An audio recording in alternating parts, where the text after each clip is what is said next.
Hello friends, आप सभी का एक बार फिर से रुद्र नर्सिंग एक्सप्रेस में हार्दिक स्वागत है।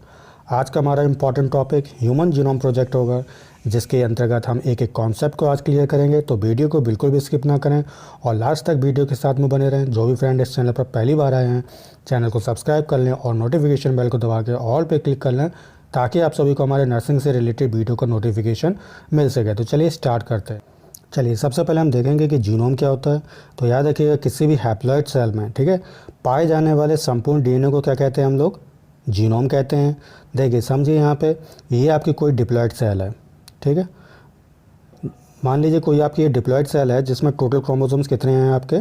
23 पेयर हैं। कितने हैं? 23 पेयर क्रोमोसोम्स हैं, ठीक है। यानी कि प्रत्येक क्रोमोसोम की यहाँ कितनी कॉपी है? आप दो कॉपी देख रहे हैं। देखिए, एक ये है, दूसरी ये कॉपी है, तीसरी ये है, ठीक है। तो यहाँ पे 3 क्रोमोसोम्स हैं और प्रत्येक क्रोमोसोम की कितनी कितनी कॉपी हैं? दो दो कॉपियाँ हैं। अब इन दो कॉपियों को हमें क्या करना है? आधा करना है। तो आप देख रहे हैं, इसका आधा ये हो गया, इसका आधा ये हो गया और इसका आधा ये हो गया। तो इस प्रकार जो है आपका एक हैप्लॉइड सेल का फॉर्मेशन होता है, ठीक है। ये कैसे सेल हमारी हैप्लॉइड सेल होगी और इसमें जो क्रोमोसोम्स की संख्या है वो आधी रह जाती है, ठीक है। तो आप समझिए, इन प्रत्येक क्रोमोसोम पे मान लीजिए कि एक क्रोमोसोम पे इस पे 5 डीएनए है, इस पे भी 5 डीएनए है, इस पर भी 5 डीएनए है। तो मैंने क्या बोला कि किसी भी हैप्लॉइड सेल में टोटल डीएनए, जितना डीएनए मौजूद होता है उसको हम क्या कहेंगे? जीनोम कहते हैं। तो इनको अगर हम ऐड कर दें 5 5 10 10 और 5 15, तो यानी कि यहाँ पे कितने डीएनए होंगे? टोटल 15 डीएनए होंगे, ठीक है। तो इस प्रकार जो है एक जीनोम का फॉर्मेशन होता है। चलिए अब हम समझेंगे कि जीन्स क्या होते हैं। तो डीएनए का वह छोटा भाग जिसमें बेसिस का एक सीक्वेंस होता है, ठीक है। मान लीजिए ये आपका पूरा एक डीएनए है और हमें क्या लेना है? डीएनए का एक सेगमेंट लेना है, ठीक है। जैसे मैंने कि यहाँ पे एक सेगमेंट ले लिया है। इस सेगमेंट पे जो भी बेसिस का जो सीक्वेंस होता है, ठीक, जैसे एडेनिन, गुआनिन, थायमिन, साइटोसिन, ठीक है। तो इनका जो सीक्वेंस होता है, ठीक है, तो इन सीक्वेंस में क्या होता है? प्रोटीन के निर्माण के लिए, याद रखिएगा, प्रोटीन के निर्माण के लिए इन्फॉर्मेशंस होते हैं, ठीक है।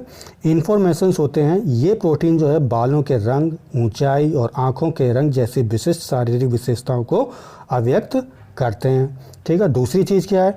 जो भी हमारे अंदर जेनेटिक्स डिसऑर्डर्स होते हैं, जो भी जेनेटिक डिजीज़ हैं, तो ये जो प्रोटीन होती है ये उसके लिए उत्तरदायी होते हैं, ठीक है। याद रखिएगा, जीन्स जो होते हैं वो हेरिडिटी की फंक्शनल एवं स्ट्रक्चरल इकाई होती है, ठीक है। क्वेश्चन ज़्यादा इंपॉर्टेंट है, पूछा भी जाता है ऑब्जेक्टिव टाइप में कि जीन्स जो है, यदि कोई आपसे पूछे कि हेरिडिटी की फंक्शनल एवं स्ट्रक्चरल यूनिट क्या है, तो आपका आंसर क्या होगा? जीन्स होगा। चलिए अब हम देखेंगे कि म्यूटेशन क्या होता है। तो याद रखिएगा, डीएनए पर से जो जीन्स होते हैं उनमें अचानक जो है और स्थायी परिवर्तन हो जाए, किसी प्रकार का अटेंडम चेंजमेंट हो जाए, तो उस कंडीशन को हम क्या कहते हैं? म्यूटेशन या उत्परिवर्तन कहते हैं, ठीक है। जैसे आप यहाँ देख रहे हो, ये हमारी हीमोग्लोबिन की बीटा चेन है, ठीक है। नॉर्मल जो हीमोग्लोबिन होता है उसकी ये बीटा चेन है। उसकी 6th पोजीशन पे देखिए, यहाँ से ये हमारी है 6th पोजीशन, ठीक है। तो 6th पोजीशन पे जो जीन्स का जो सीक्वेंस है, जो न्यूक्लियोटाइड बेस पेयर का जो सीक्वेंस है, वो क्या है? आपका GAG है, ठीक है। तो ये जो 6th पोजीशन पे जो आपका सीक्वेंस है वो किसके लिए है? याद रखिएगा, ग्लूटामिक एसिड के लिए है, ठीक। अब हमें करना क्या है? हमें करना है म्यूटेशन करना है। तो कोई एक जीन, जैसे मान लीजिए हमने A ले लिया यहाँ पे, यानी कि एडिनोसिन, ठीक है। हमें इसके साथ छिड़कानी करनी है, हमें इसके साथ जो है चेंजमेंट करना है, अटेंडम। तो होता क्या है कि उसकी जगह जो है, एक ही जगह यानी कि एडिनोसिन की जगह जो है उसकी जगह यूरेसिल आ जाता है। क्या आ जाता है? यूरेसिल। यानी कि यूरेसिल जो है वो ए को हटा देता है और उसकी जगह बैठ जाता है। तो इस प्रकार जो सीक्वेंस है आपका न्यूक्लियोटाइड बेस पेयर का जो सीक्वेंस है वो क्या हो जाता है? GUG, ठीक है। अब यहाँ देखिए जो सीक्वेंस है वो चेंज हो गया है, ठीक है। तो ऐसे में क्या होता है? जो अमीनो एसिड की जो नेचर था, यानी कि आपका ग्लूटामिक एसिड था, अब आपका क्या हो जाएगा?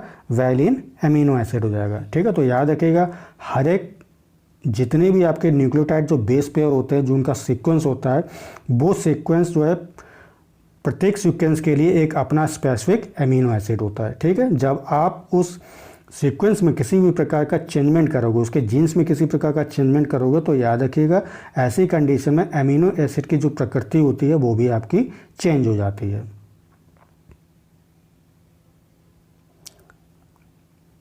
अब हम देखेंगे ह्यूमन जीनोम प्रोजेक्ट। तो एक ह्यूमन जीनोम में याद रखिएगा 3 × 10⁻⁹ न्यूक्लियोटाइड बेस पेयर होते हैं। कितने पेयर होते हैं? याद रखिएगा 3 × 10⁻⁹ यानी कि 3 बिलियन। कितना? 3 बिलियन न्यूक्लियोटाइड बेस पेयर होते हैं और 20,000 से 25,000 जो है प्रोटीन कोडिंग जीन्स होंगे। ठीक है, यानी कि ऐसे जीन जो प्रोटीन को कोड करते हैं किसी विशेष कार्य के लिए। ठीक है, तो उनकी संख्या कितनी होती है? 20,000 से 25,000 तक होती है। नेक्स्ट पॉइंट है हमारा, जो ह्यूमन जीनोम प्रोजेक्ट थी उसकी शुरुआत कब हुई थी? याद रखिएगा 1990 में हुई थी और ख़त्म कब हुआ था? ये 2003 में हुआ था। ठीक है, सबसे पहला ये मेगा प्रोजेक्ट था, बहुत बड़ा प्रोजेक्ट था। और इसकी शुरुआत किसने की थी? तो याद रखिएगा यूएस डिपार्टमेंट ऑफ एनर्जी और नेशनल इंस्टीट्यूट ऑफ हेल्थ, दोनों ने मिलकर जो है इस प्रोग्राम को लॉन्च किया था।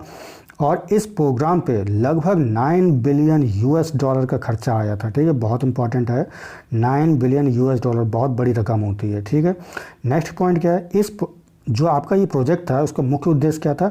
न्यूक्लियोटाइड बेस पेयर के सीक्वेंस को निर्धारित करना। ठीक है, ह्यूमन जीनोम में सभी जीन्स की मैपिंग करना। मैपिंग से मतलब क्या है? याद रखिएगा डीएनए पर जीन्स जिस पर्टिकुलर स्थान पर पाए जाते हैं उनको हम क्या कहते हैं? लोकस कहते हैं। तो लोकस को आइडेंटिफाई करना। ठीक, दूसरी बात, दो जीन्स के बीच की जो डिस्टेंस है वो मेजरमेंट करना। तो ये सारी चीज़ें हम किसके अंतर्गत करते हैं? जीन्स मैपिंग के अंतर्गत करते हैं। चलिए अब हम देखेंगे goals of human genome project. आखिर ह्यूमन जीनोम प्रोजेक्ट की बनाने की क्या ज़रूरत पड़ी, क्या उसके उद्देश्य थे? ठीक है, वो हम देखेंगे। तो सबसे पहले याद रखिएगा डीएनए पर स्थित जितनी भी आपकी प्रोटीन कोडिंग जीन्स है, जिनकी संख्या कितनी अभी मैंने बताई थी 20,000 से 25,000, इनको आइडेंटिफाई करना। सेकंड, जो आपके 3 बिलियन न्यूक्लियोटाइड बेस पेयर थे, कितने? 3 बिलियन न्यूक्लियोटाइड बेस पेयर, यानी कि 3 × 10⁻⁹।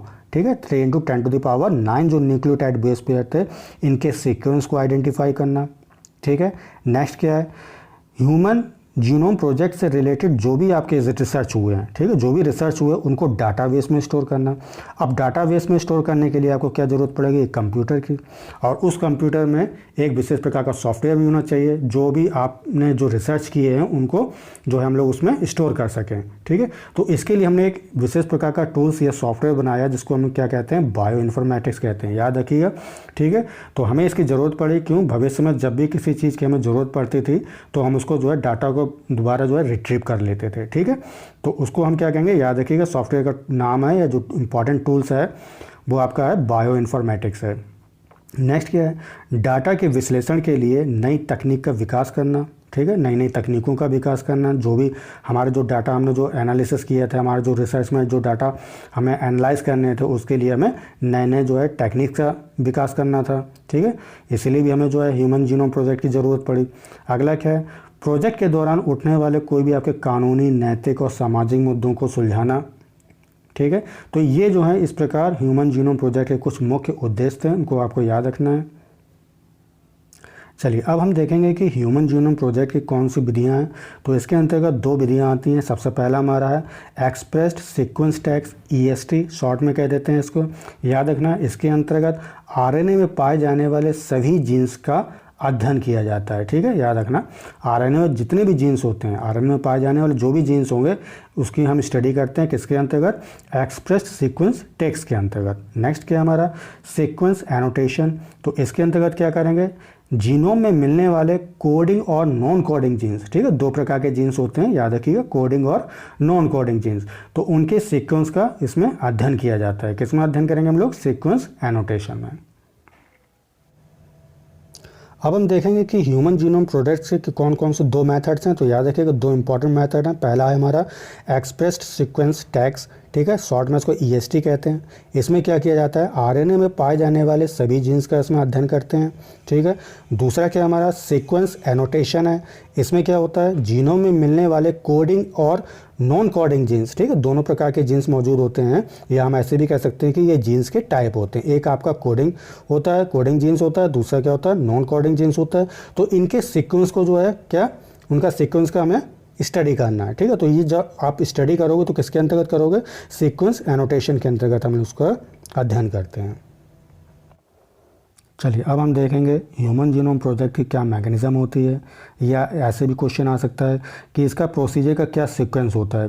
सीक्वेंस से मतलब क्या है, जो आपके न्यूक्लियोटाइड बेस पेयर था, ठीक है, उसका न्यूक्लियोटाइड बेस पेयर की क्या सीक्वेंसिंग होती है, कैसे हम सीक्वेंस में उसको करते हैं, ठीक है, तो उसके अंदर अगर हम प्रोसीजर देखेंगे, ठीक है। तो सबसे पहला हमारा स्टेप क्या होगा, डीएनए को जो है आप सेल से अलग करोगे, ठीक है, याद रखिएगा डीएनए को जो है सेल से अलग करोगे, अलग करने के बाद में उसे छोटे छोटे खंडों में ब्रेक करना है डीएनए को, ठीक है।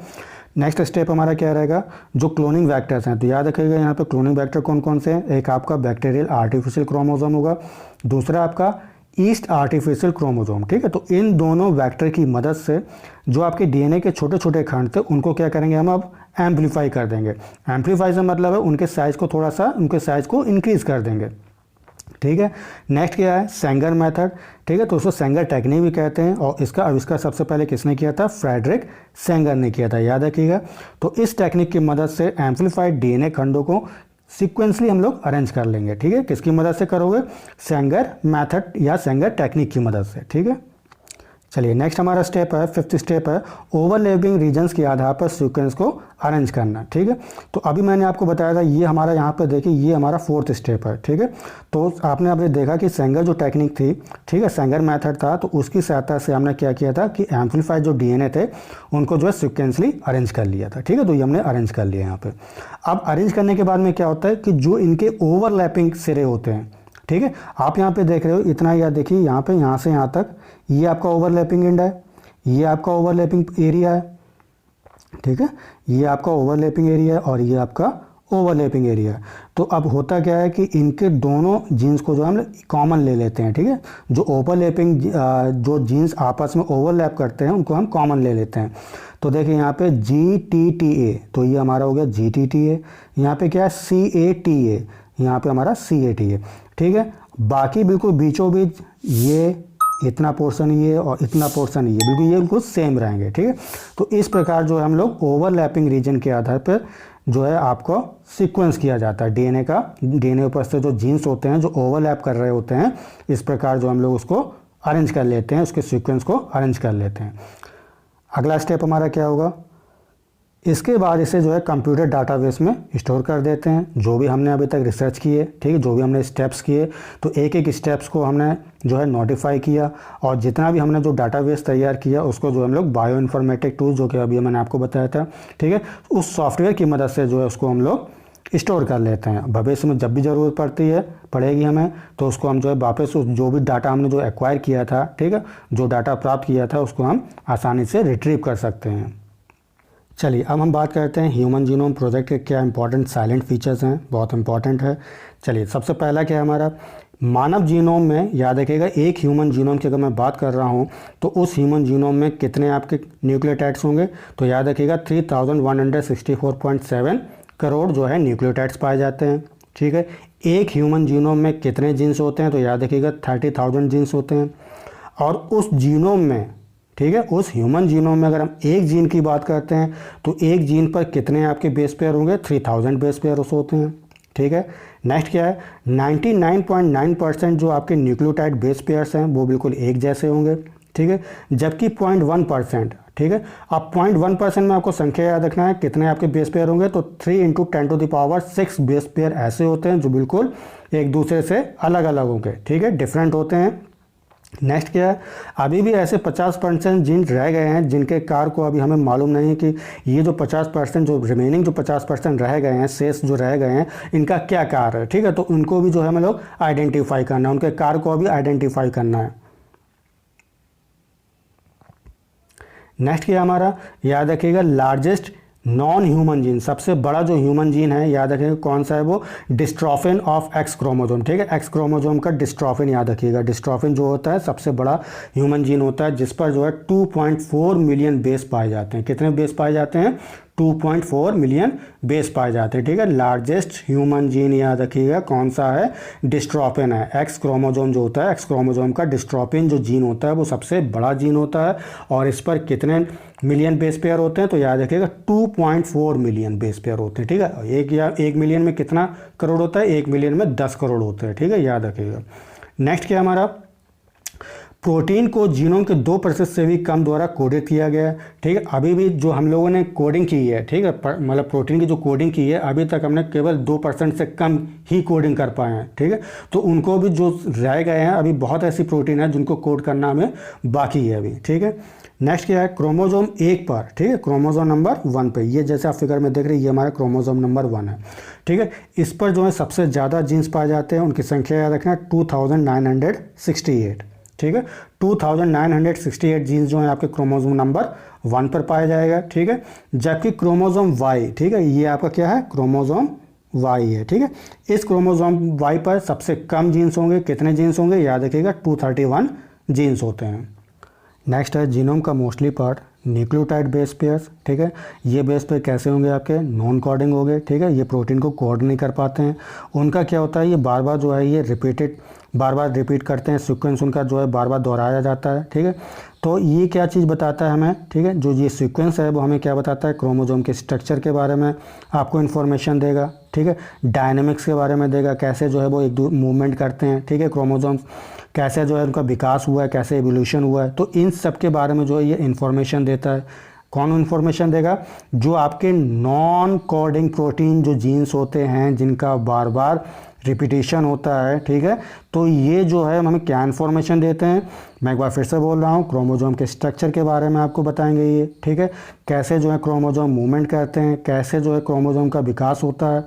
ठीक है, जीनोम में कुछ विशेष स्थान होते हैं, कितने स्थान हैं वो याद रखिएगा, उनकी संख्या होती है 1.4 मिलियन। ठीक है, 1.4 मिलियन कुछ ऐसे स्थान होते हैं जहां पर न्यूक्लियोटाइड में वेरिएशन होता है। वो वेरिएशन कैसे हो सकता है, या तो वहां से जीन जो है कोई उसकी जगह कोई दूसरा जीन आ जाए, या वो जीन वहाँ से हट ही जाए। ठीक है, तो यानी कि एडिशन और इलिमिनेशन। एडिशन का मतलब कोई ऐड हो गया है, और इलिमिनेशन का मतलब है वो जीन जो है पर्टिकुलर स्थान से वहाँ से हट गया है।